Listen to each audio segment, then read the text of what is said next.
Good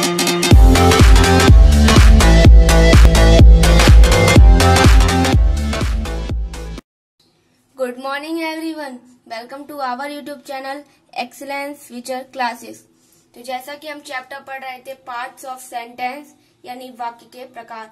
वाक्य हमारे दो प्रकार के थे। नंबर 1 था सब्जेक्ट यानी कि कर्ता और नंबर 2 था प्रेडिकेट यानी कि विधेय। तो सब्जेक्ट की परिभाषा क्या थी? जब हम किसी प्राणी या वस्तु के बारे में कुछ बताते हैं, उसका उल्लेख करते हैं, तो वह हमारा सब्जेक्ट कहलाता है। जैसे कि हमने आपको एग्जाम्पल दिया था, राधा डांसेस, राधा नृत्य करती है। तो राधा कौन है? हमारी प्राणी है, उसी के बारे में कहा गया है कि वह नृत्य करती है, इसलिए जो हमारा सब्जेक्ट होगा वो राधा होगा। अब सब्जेक्ट को हम ज्ञात कैसे करेंगे? तो सब्जेक्ट को ज्ञात करने के लिए हम सबसे पहले क्रिया से पहले कौन या किसने लगाकर हम इसका पता लगा सकते हैं। जैसे कौन नृत्य करती है? राधा नृत्य करती है, इसलिए राधा हमारा सब्जेक्ट होगा। प्रेडिकेट की परिभाषा क्या थी? कि सब्जेक्ट को छोड़कर जो शेष भाग बचता है वह हमेशा हमारा प्रेडिकेट के अंतर्गत आता है। ये सब्जेक्ट के बारे में जो कुछ भी कहा जाता है वह प्रेडिकेट के ही अंतर्गत आता है। जैसे राधा डांसेस, राधा नृत्य करती है, तो राधा तो हमारा सब्जेक्ट हो गया। और राधा के बारे में क्या कहा गया? यानी सब्जेक्ट के बारे में क्या कहा गया? कि वह नृत्य करती है, तो नृत्य करना हमारा प्रेडिकेट कहलाएगा। ठीक है, हमने एक टेबल को बनाया था जिसमें हमने कुछ एग्जाम्पल्स लिखे थे, उनमें से सब्जेक्ट और प्रेडिकेट को छाटा था। और हमने आपको ये भी बताया था कि सब्जेक्ट के भी कई भाग होते हैं और प्रेडिकेट के भी कई भाग होते हैं। तो आज हम पढ़ रहे हैं पार्ट्स ऑफ ए सब्जेक्ट यानी कि एक कर्ता के प्रकार। तो सब्जेक्ट हमारा एक शब्द का भी होता है और एक से अधिक शब्द का भी होता है। तो एक से अधिक शब्द होने पर यहाँ आप ध्यान देंगे कि सब्जेक्ट जो है वो हमारा एक शब्द का भी हो सकता है और एक से अधिक शब्द का भी हो सकता है। तो एक से अधिक शब्द होने पर हम सब्जेक्ट के विभिन्न भागों को अलग अलग नाम से लिखते हैं। ठीक है, कि जब हमारा एक से अधिक सब्जेक्ट हो तो हम उनके अलग अलग नामों को, अलग अलग भागों को अलग अलग नाम से लिखते हैं। तो सबसे पहले हम पढ़ेंगे सब्जेक्ट के प्रकार। तो सब्जेक्ट के दो प्रकार होते हैं, यहाँ आप लोग कंफ्यूजन हो जाओगे। तो सबसे पहले हमें इसमें समझने की जरूरत है कि हमने पढ़ा था सेंटेंस यानी वाक्य के प्रकार, वो दो प्रकार के थे। नंबर 1 सब्जेक्ट यानी कि कर्ता, नंबर 2 प्रेडिकेट यानी कि विधेय। ठीक है, हमने दोनों को समझ लिया। अब हम पढ़ रहे हैं प्रेडिकेट, नहीं पढ़ रहे हैं, प्रेडिकेट के भागों को हम बाद में पढ़ेंगे। सबसे पहले पढ़ रहे हैं हम सब्जेक्ट यानी कि कर्ता के भागों को। आपको ये समझ में आना चाहिए कि कौन सा हम प्रकार पढ़ रहे हैं, किसका प्रकार पढ़ना है, किसके भाग पढ़ना है, इसलिए हमें कंफ्यूज होने की जरूरत नहीं है। तो हम सब्जेक्ट के बारे में डिस्कस कर रहे हैं कि उसके पार्ट्स के बारे में बता रहे हैं। तो सबसे पहले सब्जेक्ट के दो भाग होते हैं। नंबर 1 होता है क्वालिफायर और नंबर 2 होता है मेन वर्ड एज नाउन या प्रोनाउन। ठीक है, सबसे पहले क्या सीखा हमने? जो सब्जेक्ट है उसके दो भाग होते हैं, नंबर 1 क्वालिफायर और नंबर 2 मेन वर्ड यानी कि नाउन या प्रोनाउन। इतना आपको समझ में आ गया। अब जो हमारा क्वालिफायर है इसके भी 3 भाग होते हैं। नंबर 1 होता है डिटरमिनर, नंबर 2 होता है एडजेक्टिव और नंबर 3 होता है एडजेक्टिव फ्रेज। ये क्या क्या भाग होते हैं? सबसे पहले डिटरमिनर, फिर एडजेक्टिव और फिर एडजेक्टिव फ्रेज। हम जो भी टेबल्स बनाएंगे उनको क्रम से क्वालिफायर के साथ लिखते हैं। पर एक बात और ध्यान देने की है कि जो हमारे भाग हैं इनको हम हमेशा क्रम में लिखते हैं। इनको क्रम से देखना पड़ेगा कि कौन सा क्रम पहले आता है, तभी हम ध्यान में रखकर टेबल आगे बना सकते हैं। तो इसलिए सबसे पहले लिखेंगे हम सब्जेक्ट के पार्टों को हम क्रम में लिखते हैं। सब्जेक्ट के पार्ट्स को क्रम में लिखते हैं।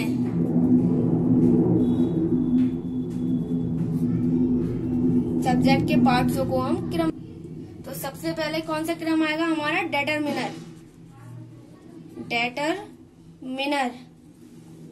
और उसके बाद हमारा अगला क्रम आएगा एडजेक्टिव। क्या आएगा? एडजेक्टिव। उसके बाद आएगा हमारा मेन वर्ड यानी कि नाउन या प्रोनाउन, नाउन या प्रोनाउन। और उसके बाद हम लिखेंगे एडजेक्टिव फ्रेज, एडजेक्टिव फ्रेज। ठीक है, ये हमारा टेबल को बनाने का क्रम है कि सबसे पहले हमारा डिटरमिनर आता है उसके बाद हमारा एडजेक्टिव आता है, उसके बाद हमारा मेन वर्ड यानी कि नाउन या प्रोनाउन आता है, और उसके बाद हमारा एडजेक्टिव फ्रेज आता है। इस क्रम को हमें ध्यान में रखना होगा। तो सबसे पहले हम लिखते हैं क्वालिफायर के डिटर्मिनर को, उसके बाद लिखते हैं मेन वर्ड यानी कि नाउन या प्रोनाउन को, और उसके बाद हम लिखते हैं प्रेडिकेट को। अब हम कुछ इन्फॉर्मेशन है पहले उसको जानेंगे, पहले उसको समझेंगे, फिर उसके बाद हम टेबल को बनाएंगे। तो जो हमारे क्वालिफायर है, तो क्वालिफायर के अंतर्गत क्या आते हैं, हमारे आर्टिकल्स आते हैं और पॉजेसिव प्रोनाउंस आती हैं जो मेन वर्ड की व्याख्या करती है। तो क्वालिफायर के अंतर्गत हमारे आर्टिकल्स या पॉजेसिव प्रोनाउंस आती हैं जो मेन वर्ड की व्याख्या करती हैं, और ऐसे वाक्यों में हमेशा केवल और केवल नाउन आता है। क्या आता है, केवल और केवल नाउन आता है, प्रोनाउन हमारा नहीं आता है। अब हम देखेंगे आर्टिकल्स क्या होते हैं। तो आप सबसे पहले लिख लीजिए क्वालिफायर के अंतर्गत, क्वालिफायर के अंतर्गत आर्टिकल्स और पॉजेसिव प्रोनाउंस आती हैं। पॉजेसिव प्रोनाउंस आती हैं जो मेन वर्ड की व्याख्या करते हैं, जो मेन वर्ड की व्याख्या करते हैं, मेन वर्ड की व्याख्या करते हैं।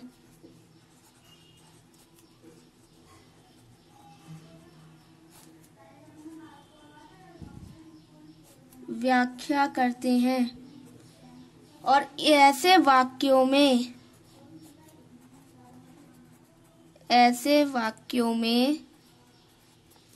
केवल नाउन ही आता है। क्या आएगा, नाउन, प्रोनाउन इसमें नहीं आएगा, केवल नाउन ही आता है। क्वालिफायर के अंतर्गत क्या आते हैं, हमारे आर्टिकल्स आते हैं, पॉजेसिव प्रोनाउंस आती हैं जो हमारी मेन वर्ड की व्याख्या करती हैं या मेन वर्ड को दर्शाती हैं, और ऐसे वाक्यों में केवल और केवल नाउन ही आएगा। अब आर्टिकल्स कौन कौन से होते हैं, आर्टिकल्स होते हैं जैसे हमारा ए है, एन है। आर्टिकल कौन से है, हमारे ए है, जैसे एन है, द है, ठीक है। और पॉजेसिव प्रोनाउंस क्या होंगी, पॉजेसिव प्रोनाउंस जैसे माई है, माइन है, आवर है, आवर्स है, योर है, योर्स है। तो ये सब क्या है, हमारी पॉजेसिव प्रोनाउन है। जैसे हम हिज लिखते हैं, हर है, हर्स है, तो ये सभी हमारी पॉजेसिव प्रोनाउन होंगी। अब हम पढ़ेंगे डिटर्मिनर को। डिटर्मिनर के बारे में जान लेंगे कि डिटर्मिनर क्या है। तो जो सब्जेक्ट या कर्ता, या कहते हैं हिंदी में इसको उद्देश्य की सीमा निर्धारक को ही हम डिटर्मिनर कहते हैं। कर्ता या उद्देश्य की सीमा निर्धारक को ही हम डिटर्मिनर कहते हैं। सीमा निर्धारक को डिटर्मिनर कहते हैं, डिटर्मिनर कहते हैं। और डिटर्मिनर्स हमारे कौन कौन से होंगे, जैसे ए है, एन है, ऑल है, अनदर है, और सर्टेन है, ईच है। तो ये सब हमारे क्या कहलाएंगे, ये सब हमारे डिटर्मिनर्स कहलाएंगे। जैसे हम इनको लिखते भी हैं, क्या क्या है, ए है, एन है, ऑल है, अनदर है, सर्टेन है, ईच है, फ्यू है, मच है, और आपका एवरी है, मैनी है, सम है, आल है, सर्वल है, तो ये सब क्या होंगे हमारे, ये सब हमारे डिटर्मिनर कहलाएंगे आदि। तो हम इस इंफॉर्मेशन को ध्यान में रखेंगे कि कौन कौन से हमारे आर्टिकल्स होते हैं, कौन कौन से डिटर्मिनर्स होते हैं। और एक बात और है कि जो हमारे डिटर्मिनर है वो एडजेक्टिव से पहले आते हैं। किससे पहले आएंगे? एडजेक्टिव से पहले। एक बार दोबारा इसको पढ़ लेते हैं और ध्यान से पढ़ेंगे, समझेंगे, और उसके बाद हम टेबल नंबर 2 बनाएंगे। तो जो क्वालिफायर के अंतर्गत हमारे क्या आते हैं? आर्टिकल्स आते हैं और पॉजेसिव प्रोनाउंस आती है, जो हमारी मेन वर्ड की व्याख्या करती है। और ऐसे जो इस प्रकार के वाक्य होंगे उसमें केवल और केवल नाउन ही आएगा। ठीक है। अब हमारे आर्टिकल्स कौन कौन से होंगे? आर्टिकल्स हमारे क्या होते हैं? 3 होते हैं, ए, एन और द। तो ये हमारे आर्टिकल्स होंगे। और पॉजेसिव प्रोनाउंस क्या है? जैसे माई है, माइन है, आवर है, आवर्स है, यो है, योर है, हिज है, हर है, हर्स है, ये सब हमारी पॉजेसिव प्रोनाउंस ही होंगी। अब हम डिटर्मिनर को पढ़ेंगे। तो कर्ता या उद्देश्य की सीमा निर्धारक को हम क्या कहते हैं? डिटर्मिनर कहते हैं। और डिटर्मिनर हमेशा एडजेक्टिव से पहले आता है। जैसे ए है, एन है, ऑल है, अनदर है, सर्टेन है, ईच है, फ्यू है, मच है, एवरी है, मैनी है, ऑल है, सर्वल है, होल है, और भी कुछ लिख सकते हैं। दैट है, दा है, लिटिल है, दोज है, मोस्ट है, मच है, लिटिल है, ये सब हमारे क्या कहलाएंगे? ये सब हमारे डिटर्मिनर्स ही कहलाएंगे। तो अब हम स्टार्ट करते हैं टेबल नंबर 2।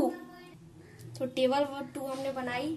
सबसे पहले हमने क्वालिफायर के पहला पार्ट को लिखा, यानी डिटर्मिनर को लिखा। उसके बाद मेन वर्ड, नाउन या प्रोनाउन, और उसके बाद प्रेडिकेट। तो अभी हमने थोड़ी देर पहले पढ़ा था कि क्वालिफायर के अंतर्गत क्या आते हैं? हमारे आर्टिकल और पॉजेसिव प्रोनाउंस आती हैं, जो मेन वर्ड का व्याख्या करती है। तो ऐसे वाक्य में हमारा केवल क्या आता है? नाउन आता है, प्रोनाउन नहीं आता है। तो इसमें केवल नाउन ही आएगा।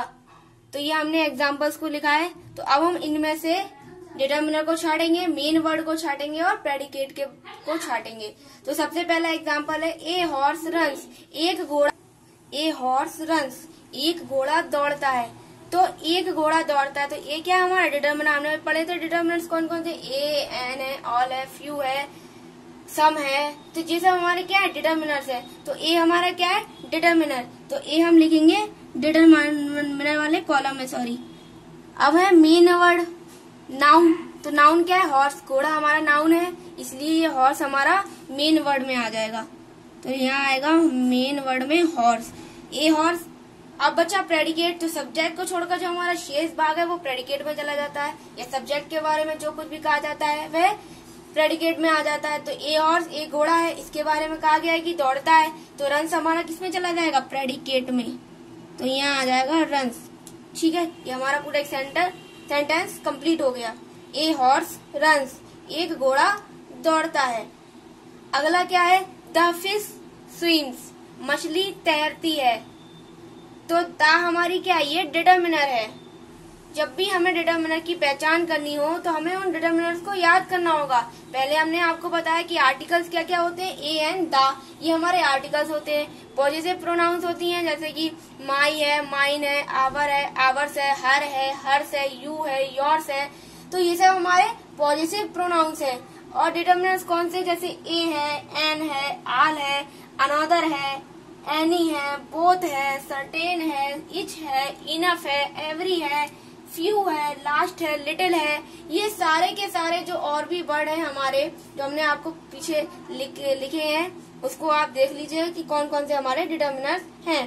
तो ये सब हमारे क्या है? डिटर्मिनर्स है। तो इसलिए द हमारा क्या है? डिटर्मिनर है। तो इसलिए लिखेंगे हम द।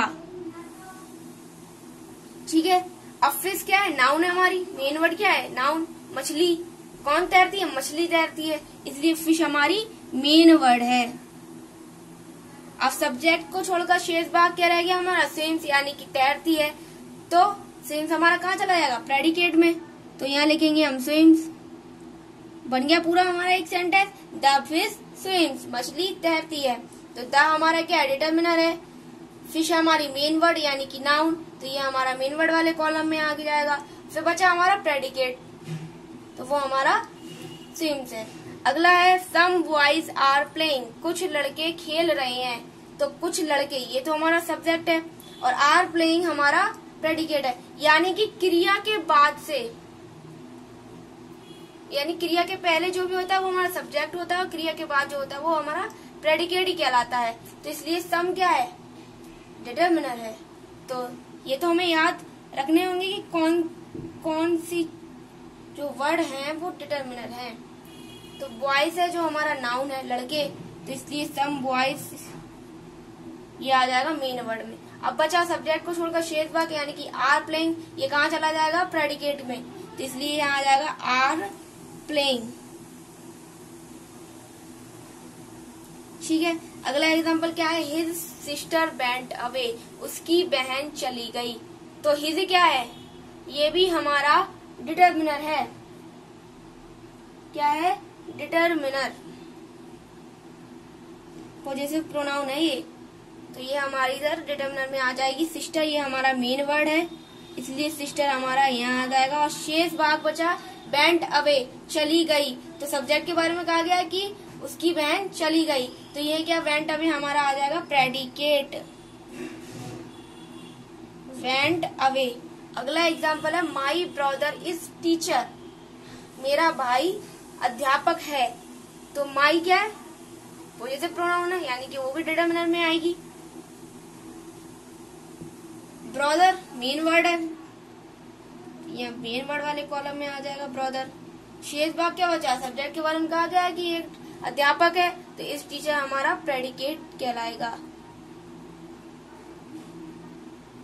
ठीक है, यानी कि जो हमारा सब्जेक्ट है उसका सबसे पहला पार्ट क्या था, डिटरमिनर। तो इसलिए जो हमारे ए है, एन है, दा है और बाकी के जो वर्ड हैं तो वो सब हमारे डिटरमिनर में आ जाएंगे। मेन वर्ड यानी कि नाउन, तो जे नाउन कोई हॉर्स है, मछली है, लड़के हैं, वह है, तो ये हमारे नाउन ही तो है, कोई प्राणी है, इसलिए हमारे मेन वर्ड में आ जाएंगे। और सब्जेक्ट को छोड़कर जो शेष भाग होता है वो कहाँ में आ जाता है, प्रेडिकेट में। तो ये जो बाकी का बचे हुए हैं जिसके बारे में कुछ कहा गया है, रन्स है, स्विंग्स है, आर प्लेइंग है, वेंट अवे है, इस टीचर है, ये सब हमारे प्रेडिकेट में आ जाएंगे। तो हमने पहले वो क्रम पढ़ा था कि सबसे पहले डिटरमिनर आता है, फिर आता है हमारा एडजेक्टिव, फिर आता है मेन वर्ड, फिर आ जाता है एडजेक्टिव फ्रेज। ये टेबल नंबर 2 कौन सी थी, इसमें क्या उपयोग हुआ, सबसे पहले सब्जेक्ट्स में क्या उपयोग हुआ, सबसे पहले हुआ हमारा क्वालिफायर का डिटरमिनर, क्वालिफायर का डिटरमिनर। ठीक है, फिर उसके बाद क्या यूज हुआ हमारा, मेन वर्ड।